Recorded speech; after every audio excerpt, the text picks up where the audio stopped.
Halage, dopo veti de ko, fala kwa ita sorti de ba ken le, dopo veti.ตัวเนี่ยที่นี่เวลาตับเรือเลอบาตาถือทอเวลาเรียกว่าอูเพมหาตบีเนาะตาก็ซ้อนในที่จะคือว่าที่ตะโกที่ตะผ้าตนอรีบ้าขาดอยู่สุขุพันดูลากว่าเธอเวลาตากอากอรีนี่เอาไว้ให้เราเวลาตาก็ลือเลยกับบ้าปิ่งคือเวลาตาคอท่อคอหลอกเลยอากูตระเพนี่คันนี่เดี๋ยวเป็นที่บ้านเลยรีบเรือหาท่อดีบ้าบ้านสัตนากีตัวใหญ่ตาเรือหาท่อรีเนาะตาเรือนี้เสร็จเราเวลามือตอนนี้แล้วมาหาตันนี่เสกเนาะกวยเราไว้ได้เอาไว้ได้ตั้งที่คู่ต่อกับลักเวต้านี่เดี๋ยวกองกำลังนเรศวรค่ายวชิรปราการอำเภอเมืองจังหวัดตากเนาะเลอตากเอาไว้ได้ซื้อกันเลอกุตเพลเนาะเพลวีปุ่นนี่หรอกประกอบเลยค่ายวชิรปราการเราไว้กวาดเผยไว้ได้ข้อกวอเพอีเซเราไว้ได้มือฟอนนี่เดี๋ยวเตอร์ชีตชิเตอร์คีกระโทคีชีเย่ตั้งที่ตั้งหลวงข้อนี้เดี๋ยวไว้ได้เรื่องขอระงับการผ่อนผันการนำเข้าส่งออกสินค้าตามช่องทางอื่นนอกจากทางอนุมัติเนาะตั้งที่ตั้งหลวงข้อนี้จะไว้ได้เลยก็คือปฏิกุยไว้ด่าตาเชื่อหาถอตาเชื่อหนึ่งลอตาโพตาหลีที่ตะผ้าเลอะอัมเมตาลอตาเกลเลอตะบ้าตาป่าปนนอกอ่อนลอที่เราเฉดดีบาทที่ตะผ้านี่เนาะเอาความยาวเนี่ยเลอะคลีเกลไม่รีเลอะทูเกลไม่รีเลอปล่อยผู้พูดจีทอจีหลอกเกลที่ผ้าไม่รีตาที่ผ้าเนี่ยบ้าตาปีกออกเคลเลยนี่หรอ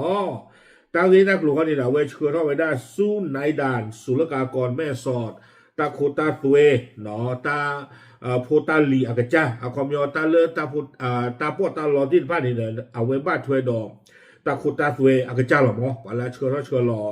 บ้าขาดปีซีที่ผ้านี่วิบล้อนี้เอาไว้กุยไม่ได้จิจาอีตามที่ปรากฏสถานการณ์ความไม่เรียบร้อยพื้นที่ชายแดนไทยเมียนมาด้านอำเภอแม่สอดจังหวัดตากโดยเกิดเหตุการณ์การปะทะระหว่างทหารเมียนมา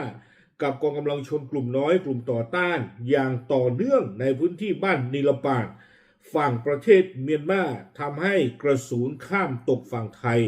บริเวณบ้านห้วยมหาวงตำบลมหาวันอำเภอแม่สอดจังหวัดตากทำให้ส่งผลกระทบต่อชีวิตและทรัพย์สินของประชาชนในพื้นที่ตากิตากลัวในกุยไม่ได้จิตใจเทวดาดีต่อเดอปฏิญญาเลตาดูตาอยากที่ว่าเกท่าไม่ได้สารเลที่จะก็เชอเลโยก็ดอกก็บอยากก็เชอเลแม่สอตาเปิดตะกับป้าเนาะเทวดาตาดืออันนี้เลกลัวครีมมันดูมันตาที่ว่าให้หลอดเทวดาเลยโยก็ตะกับป้าเนาะตาล้อคนนี้ก็ไม่ได้สวบ้านห้วยมหาวงตำบลมหาวันอาโคตาหน่นี้แต่ว่าเลิกกลัวครีตาให้หลอดเทไว้นี่เด้อบ้านดูบ้านที่ปราสาทมูดอกปาก็จอดเตะโพธิภาตาตู้ท่อฮาวสิก่อนนี่หรอคนตานี้แต่ว่าเพื่อให้การควบคุมพื้นที่ชายแดนเป็นไปด้วยความเรียบร้อยไม่ให้มีการสนับสนุนใดๆข้ามไปยังฝั่งเมียนมาคนนี้แต่ว่าดิสเดอร์ที่จะก็เชิญตาอุตสาหจิตภากับบ้ารีบ้ากลูดิสเดอร์ตาชอดถวยมาเจอแต่กับปากีซื้อตัวอู้ท่อบาเนาะตาชอบเพื่อมาเจอแล้วก็คอขอเลยนี่กับปาซื้อตัวท่อเลยเนาะอันอาจจะไปเกี่ยวข้องกับการสู้รบของกองกำลังทุกฝ่ายคนแต่ละนี้จะได้ตาเชื่อขอตาโพตาลีบ้านเดี๋ยวได้ก็ไม่บ้าผือตาเชื่อขอตาปอตาลอแล้วอาชอบเพื่อมาเจอตาดูตายาเลยนี่กับปาเพื่อให้เกิดความมั่นคงความปลอดภัยในชีวิตและทรัพย์สินของประชาชนดีต่อเด้อปว่าก็จอดเตะโพธิผ้าเนาะอัตตามูดออัตตาสู้ทอดที่ผ้าซื้อบ้านโดบ้านทีเดยนี้กองกำลังนเรศวรและหน่วยงานความมั่นคงในพื้นที่ขอแจ้งด่านศุลกากรแม่สอดขอระงับการผ่อนผันการนำเข้าส่งออกสินค้าตามช่องทางอื่นนอกจากทางอนุมัติบริเวณพื้นที่5ชายแดน5อำเภอชายแดนจังหวัดตากคนแต่ตอนนี้แต่ว่าได้โยสื่อลากวาดเพื่อนลอกหัวเพนี้ปะคือท่อตาเขวตายะเลยปกปีคุยไว้ได้ตาคอท่อคอลออักเลเลยจะไม่เลเลยบ้าตาป่าเป็นโนบาเลยก็ใช่เยบี้แต่ไว้ได้เดียมีไว้ได้ท่าสองยางแม่ระบ้านแม่สอดพบพระและอุ้มผางจังหวัดตากบลาปลอหนอสาท่อไว้ได้เริ่มเมตอตาเปิดแห่งท่อแม่ระบ้าวิบล้อเนี่ยแม่สอวิบล้อเนี่ยพบพระเล็ดถือว่าได้เลิกอุ้มผางนี้เดเววิบล้อนี้เดว่าได้เป็นระยะเวลา7 วันในห่วงตั้งแต่30 พฤศจิกา 2568 ถึง6ธันวา2568หรือจนกว่าสถานการณ์จะคลี่คลายก็ปีคาโชป้าเจอไว้ด้านนุยซอสาธารณเพมพาตนีเตอชีตชีเตอคิโตคิชิเยตือไว้ด้านเลอหือตชีคิโตคิชิเย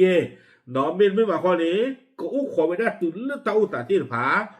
โลกชาติดอกบ้างวัวทอกกี่ไว้ด้านนี่หรอจึงเรียนมาเพื่อกรุณาพิจารณาขอแสดงความนับถือพลตรีไมตรี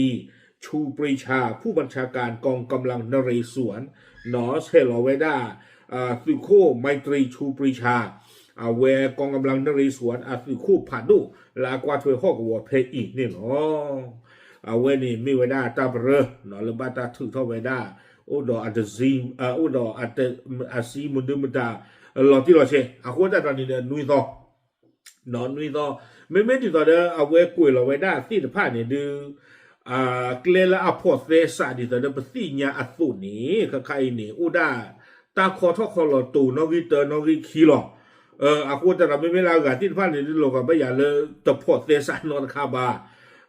ไม่ตะพอเซสานอนคาบาเนี่ยดูตาสาเท่าวันได้เลยอุ้มผางหลอตูวันได้เลยแม่ตอนนี่ดูนบวันโอพูที่ผ่านเลยกี่พิมาคอคนนี่ป่านนี่นอกันไว้เลยเนาะเอาไว้เนี่ยดูตาก็รู้ดูหล่อจานี่หมอป้าฉันน่าคิดว่าเนี่ยช่วงตา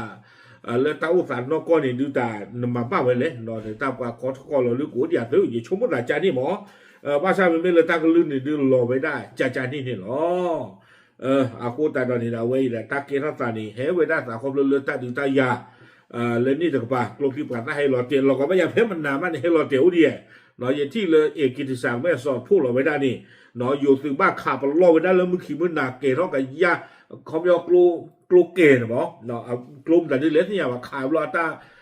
ไก่ทอดลมคู่เนาะผ่านโลจีจานี่เนี่ยเอาลงกับไม่อยากเพิ่มมันนานนี่ตามมาตาดีเนี่ยอู้สิโกเวด้านนี่หรอไม่เปิดที่เลยนี่ดูเยอะ